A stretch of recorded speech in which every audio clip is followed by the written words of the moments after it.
Hey, good morning, folks. Wednesday morning, about 9:30. I've been doing some new stuff concerning slot cars recently, and I have some thoughts on it. Of course, my phone's gonna ding off the hook, right? Um, I had slot cars as a kid, 132nd Strombecker set in like '66 or something, and I actually ran it up until I was in high school, and then I moved away to go to college, and it disappeared. I have no idea where it went. I built a couple of Cox cars, built a Cheetah and a Chaparral, 124 scale. And they're gone, God knows where. And then during when COVID started, my wife was away up in New England and New Jersey, helping with the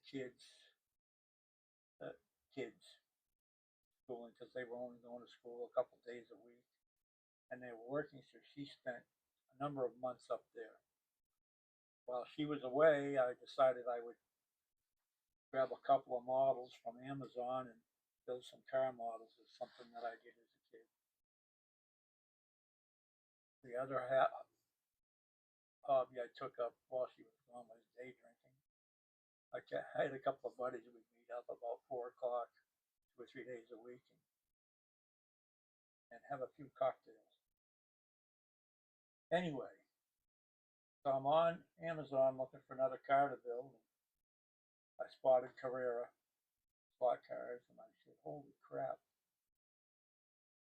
6 cars!" So then I went on YouTube and I saw guys running Carrera digital 6 cars, changing lanes, pit stops with fueling and all kinds of crap. And I don't know, I guess I was sold. So by the time my wife was coming home, there was a big box of Carrera 124, something speed.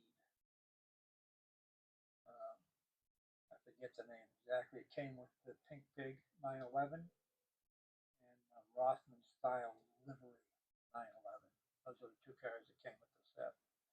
And I started moving furniture around the living room, set it up on the floor, blah, blah, blah, blah, blah. And that, yeah, what you see behind me.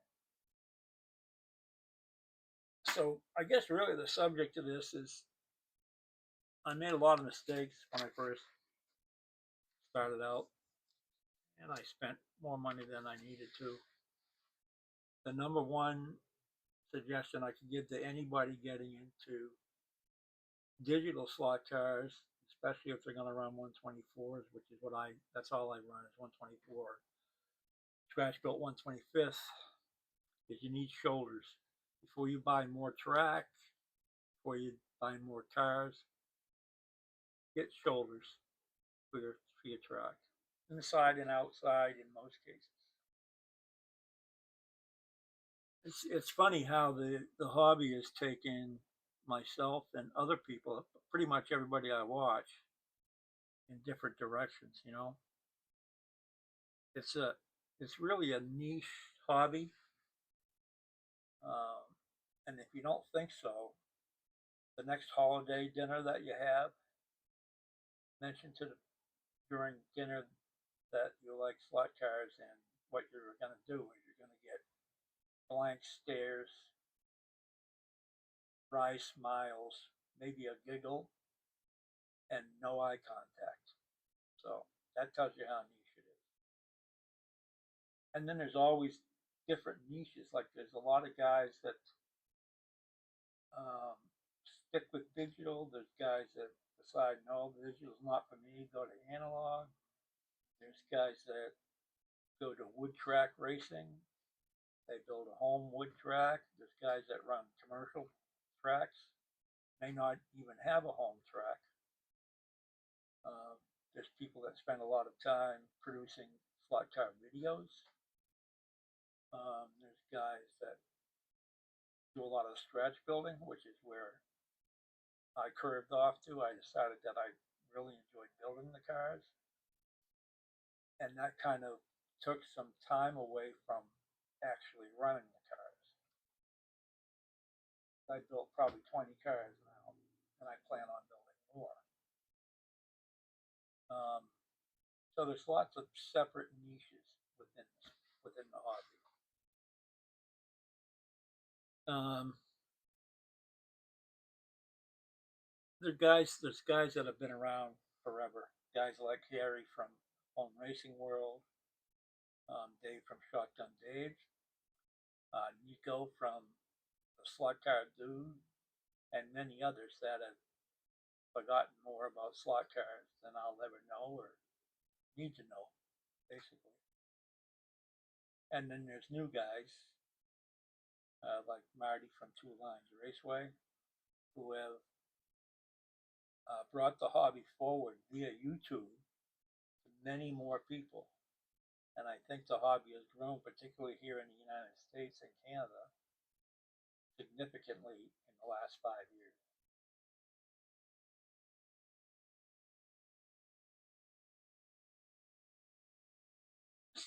Some of the things that I found very enjoyable with the hobby, besides just running the cars or building the cars, is the YouTube. Like I said, there's a lot more people involved. This guy's producing great videos, there's great content, and there's a lot of information. So I really enjoy that part of it. And then there's, for those of you that don't know, there's a Discord, and in Discord there's a slot yard, which is all about slot cars. It's free to join and share information, pictures, videos, tips, whatever. And now, just recently, um, some of the guys from Discord have come up with a new thing called Slot Sync Racing. And it's for Carrera track, home track guys like myself.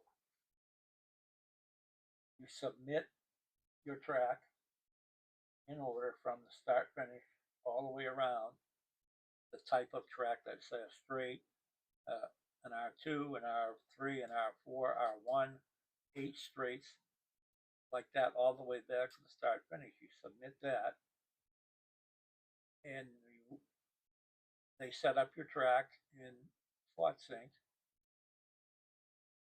and they determine how many laps you need to do to be equal with everybody else. So some people might have a 50-foot track and they have to do 14 laps. Somebody might have a 80-foot track and they have to do 12 laps. Somebody might have a 100-foot track and now they have to do 10 laps. And then they have a formula that balances out your lap times and your total race time, which is really, really cool. And it's got me back to running cars that I hadn't run for a long time, particularly Carrera cars, and tuning them to um, to decrease my lap times and my total race time, so it can be posted on the SlotSync website. Really, really cool. And as long as you have Carrera track, analog or digital, you can get involved. Um, there's 4 guys basically that were involved in getting this started, and it was Pete from Show Me Slot Cars. He has a YouTube channel. Mike from Big Oak Raceway, he has a YouTube channel. Joe from Herrera's Carrera, he has a YouTube channel. And Gerard, G Money Smackdown, who does not yet have a YouTube channel, but I hear there's a possibility he may. So I would encourage anybody to get involved with Discord and SlotSync. Very easy to get to join both, and there's people that will walk you through both of them. Just something a little more on the technical side. My wife has watched a couple of episodes of Monday Night Madness from Herrera's Carrera on Monday nights. He thought I might need something like this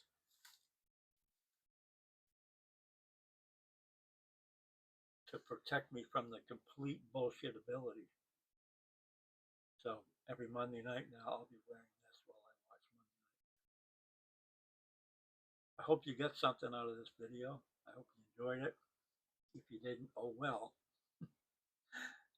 Please like and subscribe, and I'll see you next time.